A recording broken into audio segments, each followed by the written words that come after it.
خب به نام خدا شروع میکنیم درس چهارم رسامی. نظر به راهنمای قبلی که براتون انجام دادیم، نظر به مو راهنمایی ها پیش میریم.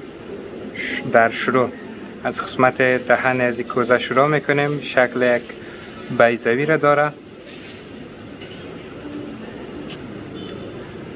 شکل یک بیضوی را داره که قبلا یادآور شدیم که یک خط صاف از این جهت بگیرین که کج نباشه شکل، و یک خط صاف از وسط میگیرین به طرف پایین که وقت پایین میکشین مثل خط صاف کشته شه و کج نباشه.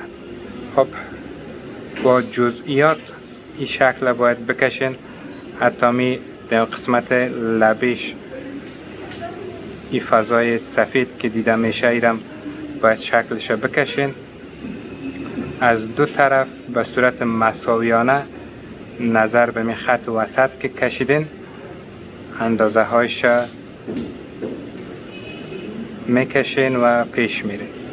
متوجه باشین که هم این طرف خط و هم این طرف خط اندازه هاش یکسان باشه و مهمتر از همه چی مثل خود عکس باید باشه.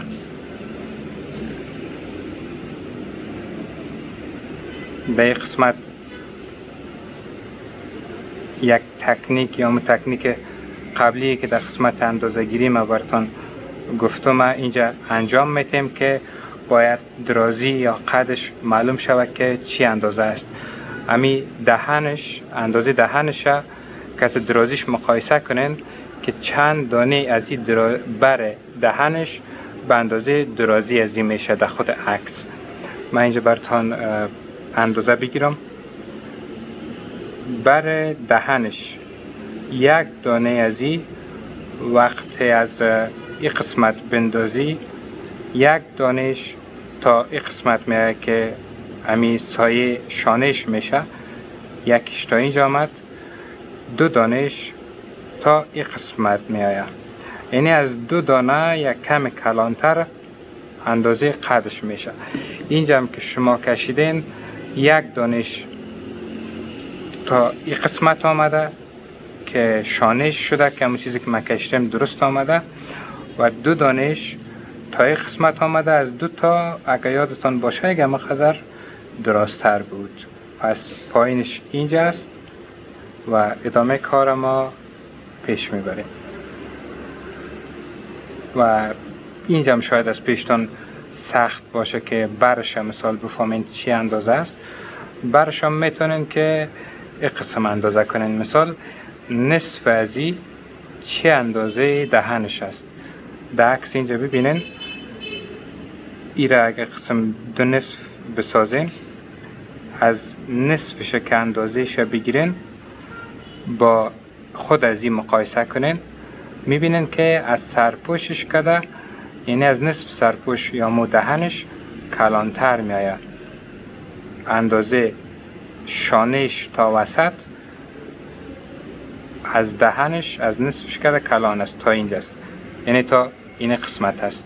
پس از اینجا تا اینجا را میگیری، از وسط میندازی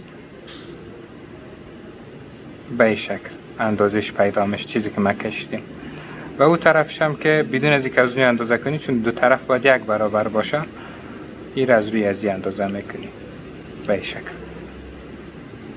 هر دو طرف یک اندازه است. و ادامهش هم میکشیم میاییم طرف پایین. قسمت پایینش معلوم بود که تا کجا باید کشیده شد، چون قبلا اندازش پیدا کردیم از روی دهنش که تقریبا از دو دانه دهن کرده کم کلانتر بود. یعنی بر دهنش یکیش تا اینجا آمد، دو تاش تا اینجا آمد.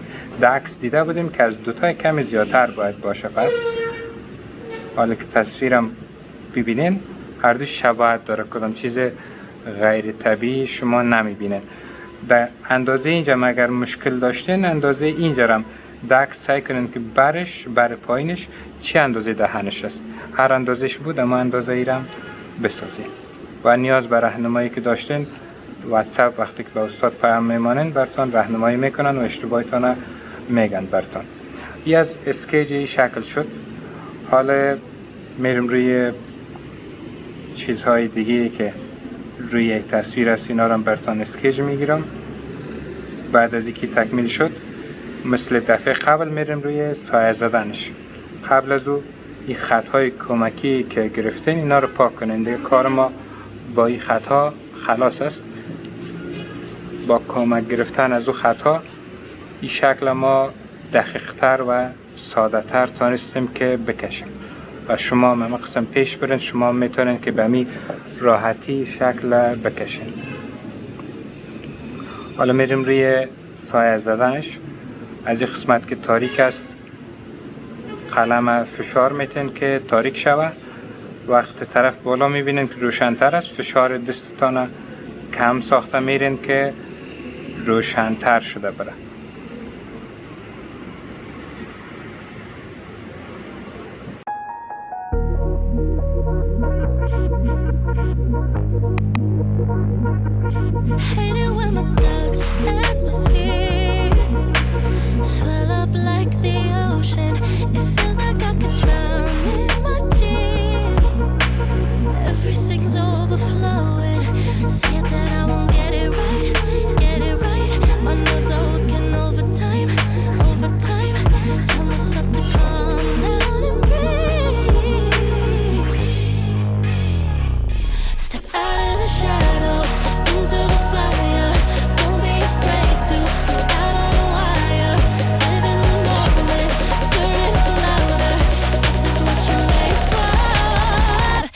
Just gotta be fearless.